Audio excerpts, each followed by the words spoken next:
And it's a little treat. It's a little treat. Yay. Is it recording? Hopefully. Yeah, no, it is. Yeah, It's got the red line. Cool. Basically, I've written this as a monologue, potentially for my friend's theatre company that I sometimes write for. But I just thought it would be fun to read it out, so I'm going to read it out. But I'm sorry for starting, I'm really nervous. I was just saying to my housemate the other day that I was in a public library once when I was about 6, and some guy came over and he kept putting this pornography book on top of my book. And I kept taking it off and putting it back, but he kept putting it back on. And then he got his dick out and he was showing it to me, and he picked me up to take me, which is so fucked up. But me, in my first encounter with feminism, I kicked the motherfucker in the balls and he dropped me. Fast forward a few years and I'm talking to my friend, she's been fucking this guy and she's really into rough sex, right? Which is fine, like, personally I feel the only sex that should be shocking to anyone is non-consensual. So she's fucking him and he starts getting increasingly violent. And actually suddenly, it's not okay, it's just really scary. And she's scared and I'm angry. She shows me all these bruises that she's got on her. So we start planning. We start planning what to do. We think about how we can get revenge. So we plan driving to his house, right? We're going to get there, and there's this alley that's right next to his house that he has to walk down when he finishes work. So we're there, and we've got these balaclavas, and she's hiding in the car, and we're there, and we say, you know, we're not going to touch him, we just want to scare him. We just want him to be scared of this fucking crazy Spice Girls, girl power, Motley Crue thing we've got going on. So he gets there, and we pounce, and they're holding him, and I've got my arm against his neck, and I'm calling him a little bitch, and I'm saying, you want to fuck like that? I'll fuck you like that. I'll fuck you like that.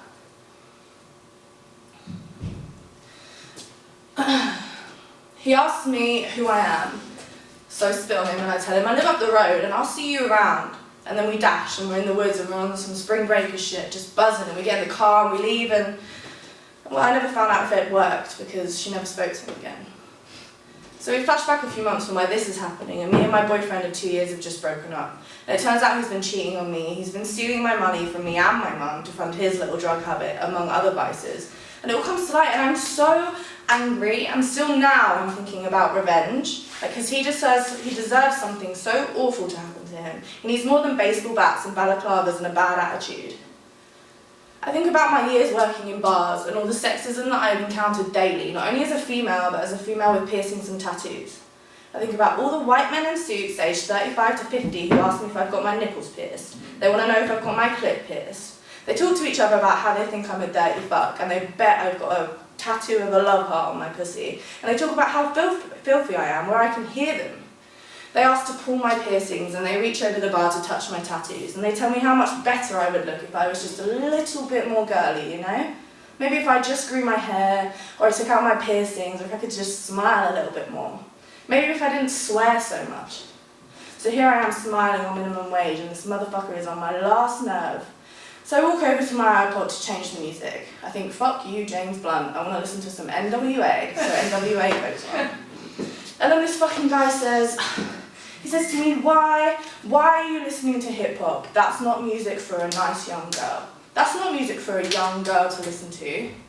And he looks at his friends and he makes a joke about especially not a nice young white girl. And then he laughs and they laugh with him, and I'm on my last fucking nerve, and then suddenly, out of nowhere, NWA bursts through the fucking door, AKs in hand, shoot every person in the pub, fuck the police and spell out on the back wall with brains and blood. Which is very nice of them. Nice to know they've got my back like I bought their records. I think about the things that I know now, and the stuff that I've learned from being surrounded by both idiots and inspirations. I think about how my life has completely changed due to learning about feminism queer theory, but only now that I'm 21. And I think about the hell I went through at secondary school, not knowing about this, constantly excluded, constantly in fights. A serious cocaine habit's what got me through year 9 to 11. And when I was 15, I was fucking this 21-year-old guy, right? He was my boyfriend. And he used to fuck me in my uniform. And I remember losing my virginity to him because I took the day off school for it. But most of all, I remember about how it felt to know that there was teachers at that school that knew what I was going through, that knew about the drugs, the boyfriends, self-harm, all the shit I was going through, but still told themselves that I was mature for my age. I was on the gifted and talented program, so when I wasn't, I was pulling A's. And because of this, no one attempted to save me. No one attempted to save me as I struggled with this overwhelming womanness that I was dealing with. My skirts were too short, and ageing teachers told me how they used to have an alternative girlfriend once. She looked just like me, and they looked at me a little bit too long, like they shouldn't. Maturity was always a fucking weapon to hit me with when I grew up. I feel like girls mature quicker is something men like my ex-boyfriend say to explain why they're fucking a 15-year-old. Maturity is bullshit. What does this mean, maturity? Maturity for a girl is learning not to be so emotional, learning to smile nicely. To be mature is to be subdued. To act mature is to take the high road. Well, I don't take the fucking high road. I'll come to your house and slash your fucking tyres. Maturity meant having shitty sexual experiences, working for men who were completely disrespectful to me, to earn a minimum wage, to spend money on things that I actually wanted. They wanted me to buy nice clothes, while I wanted to get tattoos and piercings, and they didn't like that. Maturity meant learning to contain my anger, to exist quietly and politely, not disturbing and not never seeking revenge. Maturity left me actually apologising to the people that fucked me over. And maturity has left me tired because I'm so angry, but I'm exhausted. And I've spent so long walking against the wind, pushing really hard against a solid wall, and I thank God that I'm just female, and not female in another minority, because the amount of anger that I feel in my chest, I cannot imagine being doubled or tripled. Thanks.